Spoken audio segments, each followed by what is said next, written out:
नमस्कार दोस्तों, डिवाइन पूजा में आपका स्वागत है। एक समय की बात है, एक छोटी सी लड़की थी। वह हर साल वृंदावन जाती थी और वह कान्हा जी की बहुत बड़ी भक्ति थी। और समय बीतता गया, वह थोड़ी सी और बड़ी हो गई, लेकिन उसने वृंदावन जाना नहीं छोड़ा। वह और थोड़ी बड़ी हो गई, उसकी शादी भी हो गई, लेकिन उसने वृंदावन जाना नहीं छोड़ा। यहाँ तक कि उसके बच्चे हो गए, लेकिन उसने वृंदावन जाना नहीं छोड़ा। धीरे धीरे समय बीतता गया, वह महिला बुढ़ी हो गई, उसके बच्चे की शादी भी हो गई, लेकिन उसने वृंदावन जाना नहीं छोड़ा। जब धीरे धीरे उस दादी को यह लगने लगा, क्या पता आगे वृंदावन जा पाऊँ या नहीं जा पाऊँ, फिर वह अंतिम बार वृंदावन गई और वहाँ से एक लड्डू गोपाल की पीतल की एक मूर्ति वहाँ से लेकर आई। और वह बूढ़ी दादी उस लड्डू गोपाल की मूर्ति को दूध से नहलाती, चंदन का लेप लगाती, माखन मिश्री का भोग लगाती, सुलाती, डांटती, दिन भर बस उस मूर्ति की ही सेवा करती रहती थी। अब एक दिन जन्माष्टमी का दिन था, तो दुर्भाग्य से उस बूढ़ी दादी की तबीयत खराब हो गई।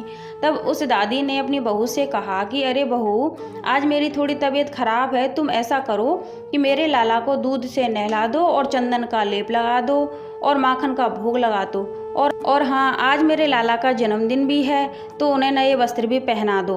अब इतने सारे काम सुनकर बहू को झंझट सा लगा, लेकिन माँ की तबीयत खराब थी, इसलिए बहू ने कह दिया कि ठीक है। फिर वह बूढ़ी दादी दूसरे कमरे में जाकर आराम करने लगी। लेकिन कहते हैं ना कि कोई भी काम मन से नहीं करते तो वह सही ही नहीं होता। उस बूढ़ी दादी के बेटे ने वस्त्र बदलने के लिए जैसे ही मूर्ति हाथ से उठाई, वैसे ही मूर्ति हाथ से फिसल गई। यहाँ मूर्ति गिरी, वहाँ दादी को झटका सा लगा।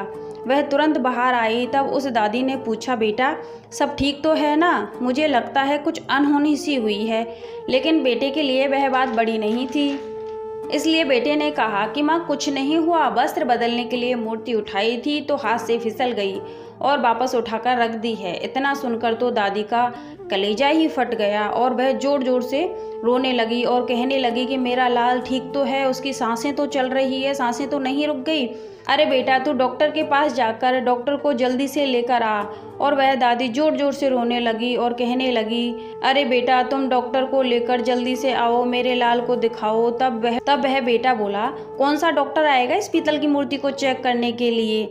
पर वह दादी तो जोर जोर से रोने लगी। फिर आस पड़ोस वाले इकट्ठे हो गए और फिर उनमें से एक भाई ने पूछा, अरे भाई क्या हुआ? तब बेटे ने कहा, अरे कुछ नहीं, वस्त्र बदलने के लिए मूर्ति उठाई थी तो बस हाथ से फिसल गई और अब माँ कहती है कि डॉक्टर को लेके आओ। अब आप ही बताओ कौन सा डॉक्टर आएगा इस पीतल की मूर्ति को चेक करने के लिए?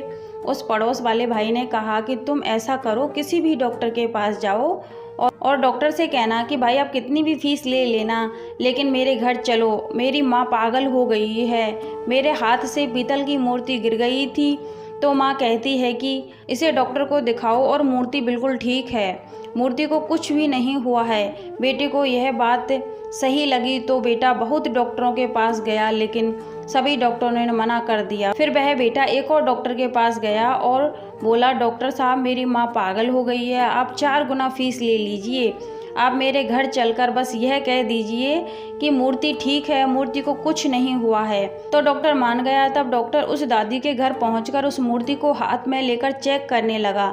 तब डॉक्टर ने कहा, माई तेरा लाल ठीक है, चिंता मत करो, कुछ नहीं हुआ है।